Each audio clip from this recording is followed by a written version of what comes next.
Welcome back, everybody. And today we're going to talk about why the Farmers Almanac is ending and what we lose in a post-internet world. In November of 2025, a tiny piece of news slipped out of Maine that should have been a much bigger deal. After more than 208 years in print, the Farmers Almanac announced that in 2026 edition will be the last one ever. So we're going to hop right into our screen share and take a look at this announcement. Sharing the screen. Yes, we are, because we like to share things. And we're sharing, and we're there. So their headline reads, End of an Era, Farmers Almanac announces final publication by the Farmers Almanac staff. Very sad news indeed. Um, in their farewell, they basically say, look, the money doesn't work anymore. Paper, printing, shipping, attention spans, it's all a mess. In this chaotic media environment, we can't keep doing this. And then they twist the knife a little more. They add that the farmersalmanac.com is shutting down on December 1st, 2025. And if you're watching this video, that means tomorrow. So let us zoom in a bit to access to the farmersalmanac.com will be discontinued on December 1st, 2025. This marks the end of an amazing era in American publication. So, with all that being said, so not only is this a little orange book disappearing from the hardware store rack, the website, and decades of online articles are basically getting Thanos snapped. In this video, I want to do more than just say, dang, that's sad, which it very much is. We're going to walk through what the Farmer's Almanac actually was, why it mattered, why it's shutting down now, and what its disappearance says about life in a post-internet world, where our phones can just show us radar down to the minute, but we're quietly losing some of our last shared analog rituals. Um, Before we go on, just click clarifier which almanac is actually ending. First, we have to fix the number one mistake in the headlines. It's not the same thing as the old Farmer's Almanac. There are two big almanacs. The Farmer's Almanac, the orange cover, based in Lewiston, Maine, founded in 1818. That's the one that this video is about. It's the one that's ending after the 2026 issue. The old Farmer's Almanac is the yellow cover based in New Hampshire, founded in 1792. That one has basically waved its arms and said, hello, we're fine, still here, please stop killing us in your headlines. So if you didn't understand the explanation here, I will just show you a visual example. And we'll paste this in. And this orange cover is the one we're talking about. And the old Farmer's Almanac, the one we're not talking about, looks like, if I can get my clipboard to work, there we go. Oh, look, fancy car ad. Gotta get that last nickel in. This is the old Farmer's Almanac. It's this white one. Yeah, and it's a bit older as well. And look, they got a ad as well. Yay. So this one we're not talking about. Blue's car ad. This orange one we are definitely talking about. So going back over here. Um, so when I say the almanac in this video, I'm talking specifically about the Farmer's Almanac, the orange one, the 1818 to 2026 one. The old Farmer's Almanac is like that other grandparent who's still very much alive and annoyed you mix them up. Hey, Grandma, you're not dead after all. Yay. So let's do a short history of the Farmer's Act, and let's rewind a couple of centuries. The first Farmer's Almanac came out again in 1818, created by David Young. He is a self-taught astronomer and, or was, publisher Jacob Mann in Morristown, New Jersey. So let's pull up a older illustration. Let's see here. Clipboard, work with me here. There we go. And here. So Yep, there we go. Here is the official Wikipedia page for everything. And this is what it originally looked like out in 1818. That's a bit small. So we're going to open the image in a new tab and blow it up slightly. There we go. And see on here it says by David Young. Yay. From the start, it was not just a list of dates. It was this weird, delightful stew of long-range weather forecasts. In astronomy, it went over the moon phases, eclipses, meteor showers, and practical advice on farming, gardening, and living with the land. Plus a running stream of jokes, one-liners, and wit and wisdom. Um, so let's go ahead and look at some interior shots of what this looked like, potentially. Um,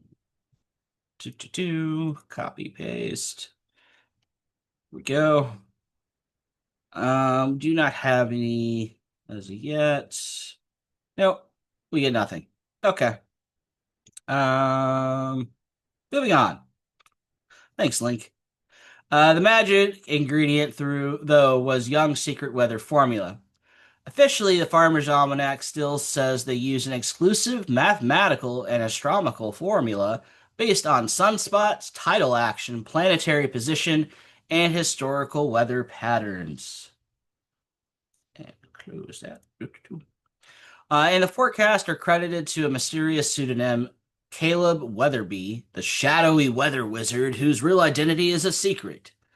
I mean, Caleb Weatherby, who could he be? Aha. Um, let's see.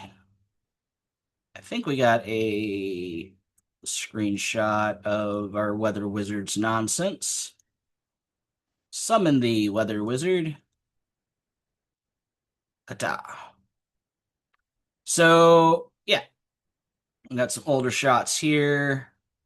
Oh, who is Caleb Weatherby? Haha. And we got, yeah, that's all we get. Just some more nifty illustrations. We're going to open that in a new tab, blow it up a little bit for everybody. There we go.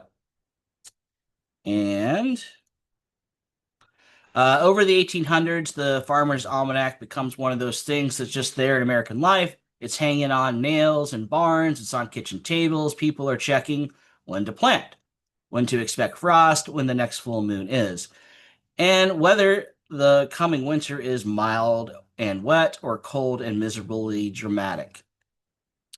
By the early 1900s, it changes hands, and in the 1930s, it ends up with Geiger, a promotional products company that eventually moves the operation to Lewiston, Maine. That's where it's been based ever since. So let's see here. And if we go to our little timeline image over here, and paste. So scrolling on down, and should be around the 1930s. No. Yep, there we go. Publishing is turned over to Gregor Bros, then located in Newark, New Jersey, who produced it for the Almanac Publishing Company. Alrighty. And annoying ad that I can't make go away. Oh well. So, moving on down. In 1934, a young editor named Ray Geiger takes over under Ray and later his son Peter. The almanac circulation explodes, and at its peak in the late 20th century, we're talking millions of copies a year. And Ray becomes one of the most interviewed men in America, which is very funny for someone whose product comes out once a year. Let's see if I can get a photo. There's William Jardine. There's Ray right there. And I believe that's his wife. Does it say it's his wife? Don't know who that lady is, but she's a lady. And yeah, they both look smiley and happy looking at their copies. Yay. So moving on along.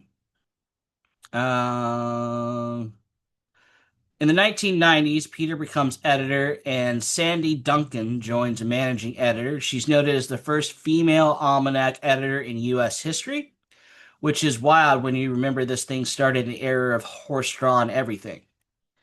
In 1996, they launched the now classic orange cover retail edition, and in 1997, they go online with the farmersalmanac.com, dragging this 19th century weather forecast pamphlet straight into the early web era. Um, so let's see, we're going to go down in our timeline to 1996. Ah, there we go, our famous orange cover, and then the website down here. And going on. From there, they do a whole digital dance, website redesign, social media accounts, newsletters, even a short-lived TV show.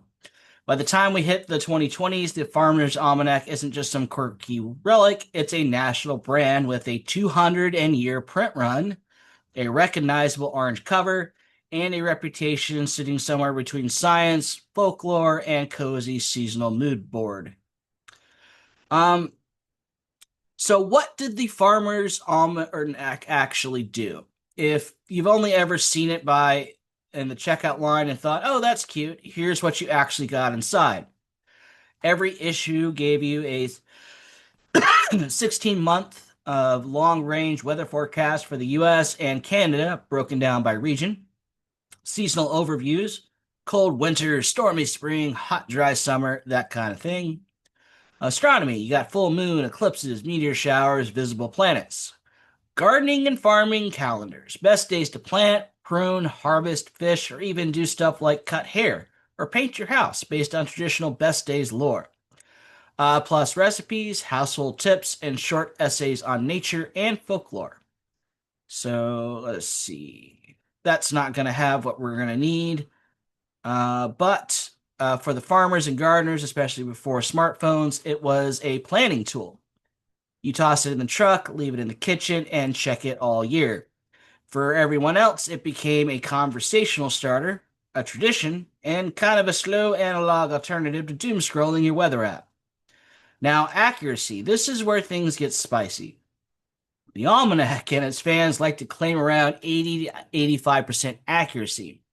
Independent checks over the years tend to land closer to 50-50, which is honestly about what you'd expect for broad, long-range seasonal predictions, better than a groundhog, worse than a short-range forecast, and definitely not wizard level. So, equivalent of a coin flip, 50-50. Um, let's see. But here's the thing. Most people didn't treat it like the official gospel. It was one voice in a chorus that included local experience, grandma's opinion, the National Weather Service, and eventually whatever your phone app is screaming about next Tuesday. What made it stick was not hyper precision, it was the story the almanac told you. This year's going to feel like this. It turned the upcoming year into something you could hold in your hands like a little paperback prophecy.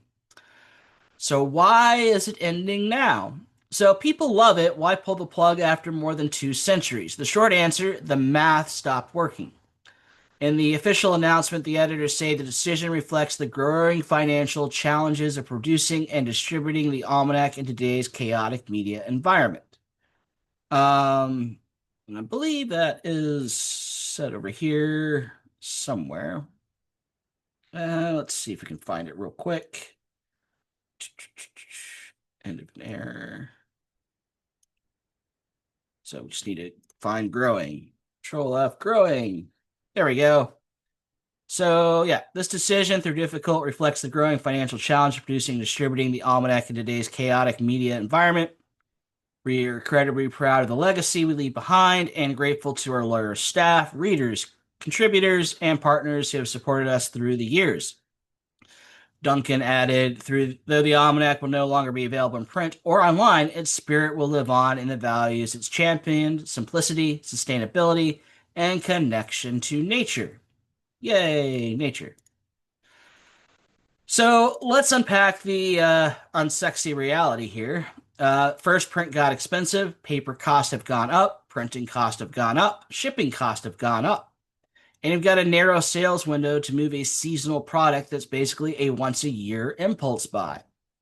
So, second, the internet ate the reference shelf. Think about what used to live physically in your house: encyclopedias, phone books, TV guides, road atlases, and yes, yearly almanacs. Now your phone gives you hyper-local radar, 10-day forecast, emergency alerts, free planting charts, and frost date info from universities and extension offices. Um, so the Almanac is trying to be a paid seasonal analog object in a world where the baseline expectation is information is free and instant. Third, attention's kind of brutal these days. Our attention spans are non-existent.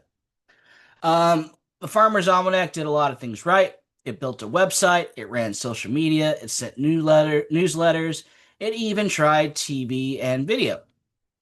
Um, but at the end of the day, you're still a small team in Maine trying to survive in the same attention economy as TikTok, Netflix, and 3 million screaming notifications.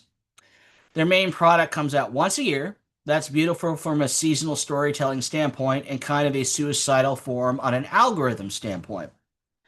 So when they say the Almanac will no longer be available in print or online and that the website's going dark on December 1st, 2025, what they're really saying is this model isn't sustainable anymore.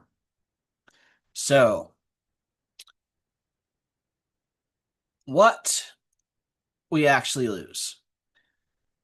We get the business case, it makes sense, but what do we actually lose when the Farmer Almanac disappears? I think it's at least three things. You got a shared analog kind of ritual, and for a lot of families, buying the new almanac each year was kind of like a, I don't know, tiny little ceremony. You grab it at the feed store, the hardware store, flip straight to the winter forecast, check the moon calendar, pencil in a few notes for planning and vacations. The physicality matters. So this is a small paperback with a hole punched in the corner so it can hang on a nail. It lives in a drawer or on a hook and just quietly exists with you all year. When that goes away, the information doesn't vanish, weather and gardening tips are fine, but the shared object does.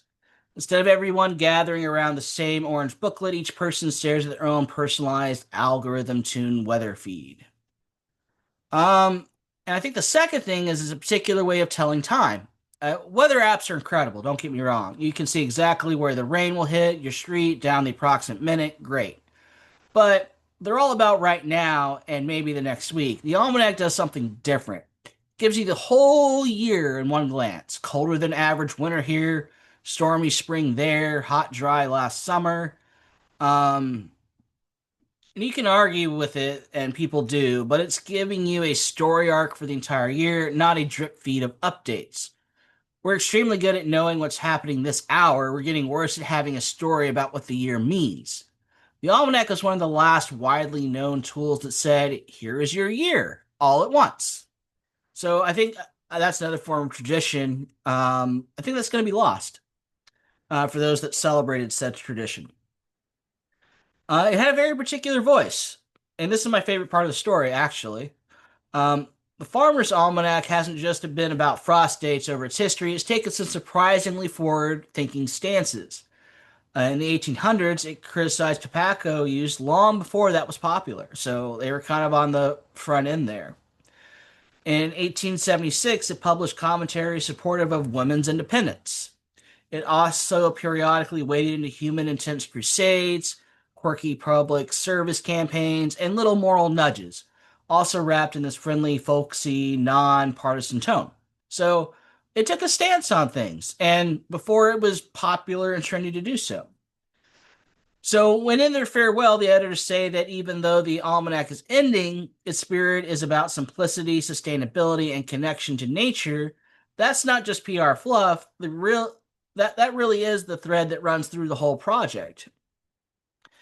And once the almanac shuts down, especially once the website disappears, we lose an accessible mass market voice that has been gently preaching that message since the early 1800s. It's not like there's not or won't be any other people saying these things, but this particular blend of weather, folklore, and slightly stubborn common sense is, well, hard to replace. It had its own voice in the masses. Of course, this is not the end of all almanacs. You still got the old Farmer's Almanac, the yellow one, and it's still being published and it's been very clear that it's not going anywhere. There are other regional and specialty almanacs out there, and online there's no shortage of gardening, homesteading, weather, and astronomy content. If anything, there's too much. Um, and but the death of the 208-year-old national institution does force a couple of awkward questions. If this can't survive the modern economics of attention and print, what does that say about all the smaller, weirder, more fragile projects trying to blend traditional and information? And on a more personal level, what do we actually want to keep analog on purpose? Like, what do we not want to get rid of in our whole culture and society? I mean, we could absolutely keep using weather apps, radar, hyper local frost warnings, but we can also make deliberate choices to keep things like a wall calendar with moon phases, a printed planning guide, or even a little yearly ritual where you sit down and think about the seasons ahead and what they mean for your life. So, as the Farmers Almanac shuts its doors, I don't think the only reaction should be boomer nostalgia on one side, and who cares? I've got an app on the other. The more interesting question is how much of our relationship with nature and with time are we willing to outsource completely to a screen? And what parts are we willing to rebuild slowly with our own hands and habits? Because in the end, the almanac was never just about guessing the weather, it was reminding people once a year to look up at the sky, look down at the soil, and think about the years of story they were about to live through. Um, and that's a philosophical, ethical epiphany kind of thing. And if that's lost, whether we get that story from a little orange paperback or somewhere else, that part's kind of on us, honestly. Um, if you grew up with the Farmer's Almanac or you literally never opened one, but this video made you curious, let me know down in the comments. Did your family keep one in the house or the barn? Do you use anything like it today, or has the phone completely taken over?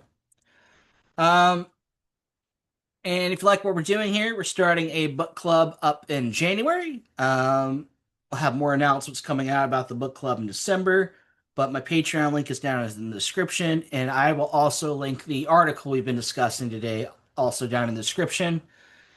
And whether you are or whatever the forecast says, I hope your seasons ahead are kind to you and keep on booking on.